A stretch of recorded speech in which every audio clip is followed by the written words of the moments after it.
Assalamu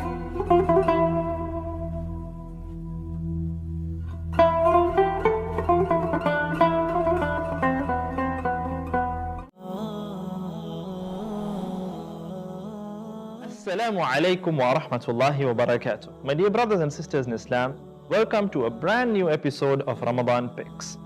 Inshallah ta'ala, in the few minutes that I have with you all, I'm going to be touching on a very, very great act of worship. A very, very great act of ibadah.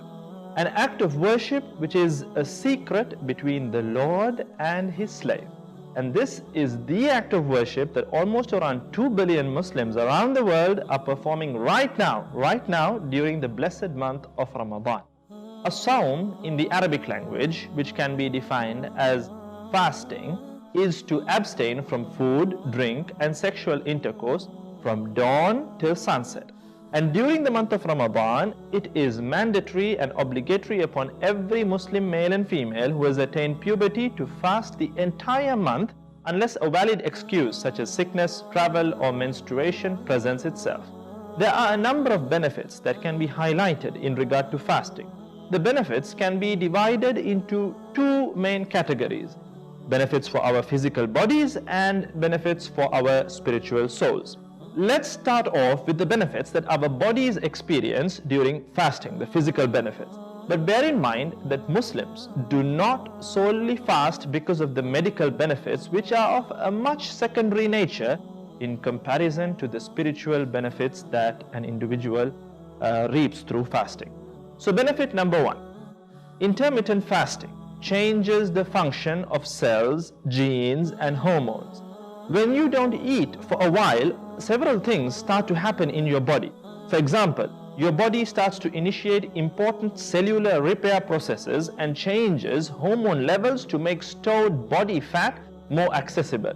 Doctors and experts state that many changes occur in your body during fasting, such as, number one, insulin levels. Blood levels of insulin drop significantly, and this facilitates fat burning.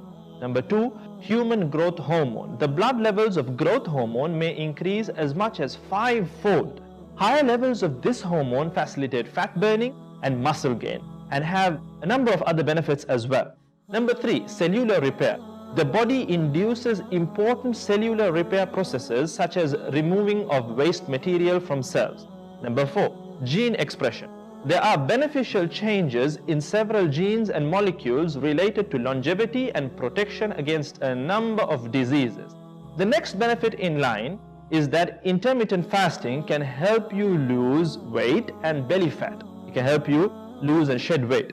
Fasting can reduce insulin resistance, and this lowers your risk of type 2 diabetes. Fasting has shown to have a positive effect on insulin sensitivity, allowing you to tolerate carbohydrates, in other words, sugar, better than if you did not fast. Intermittent fasting can also reduce oxidative stress and inflammation in the body. Additionally, studies also show that fasting can help fight inflammation, like I mentioned earlier, which is another key driver of all sorts of common diseases. Fasting speeds up our metabolisms as well, our metabolism mechanisms. Fasts can regulate your digestion and promote healthy bowel function, thus improving your metabolism once again. Fasting is also good for your brain. You might wonder why. What is good for the body is often good for the brain as well. Fasting improves various other features known to be important, very much important for brain health. Fasting has also shown to improve other brain functions because it boosts the production of a protein called brain-derived neurotrophic factor, BDNF.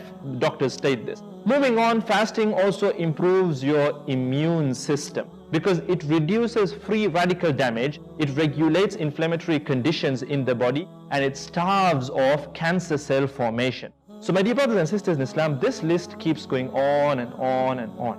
But it is of extreme importance that we understand as Muslims that fasting during the month of Ramadan can most definitely be very, very good for your health if it is done correctly.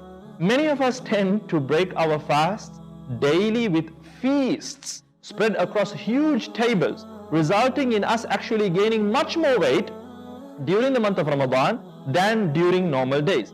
My dear brothers and sisters in Islam, The underlying principle that needs to be adhered to behind the month of Ramadan is self-discipline and self-control. This should never ever fall apart at the end of the day. A balanced and wholesome diet that contains foods from all the major food groups is vital to maintaining good health and reaping the benefits of fasting.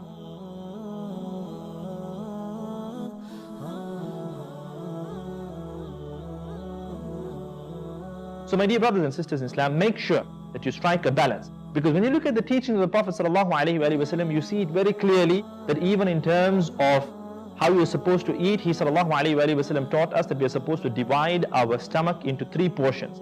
1/3 for air, 1/3 for solids, and 1/3 for liquids. You can see a perfect balance in what he ﷺ taught us. So if we wish to live healthy lives, productive lives, to do a lot of good in this world, to reap the very best in the next world, we have to strive to emulate the beautiful teachings of our beloved Prophet Muhammad ﷺ. So with that, more or less, I conclude this video. The next video will be part 2 of this video, inshallah, where I will delve into the spiritual benefits of fasting. I look forward to talking to you all in that video, inshallah ta'ala. So until then, please don't forget to share this video around as much as possible to inspire others and to also share in on the reward. So until then, Jazakumullah khair. Wassalamu alaikum wa rahmatullahi wa barakatuh.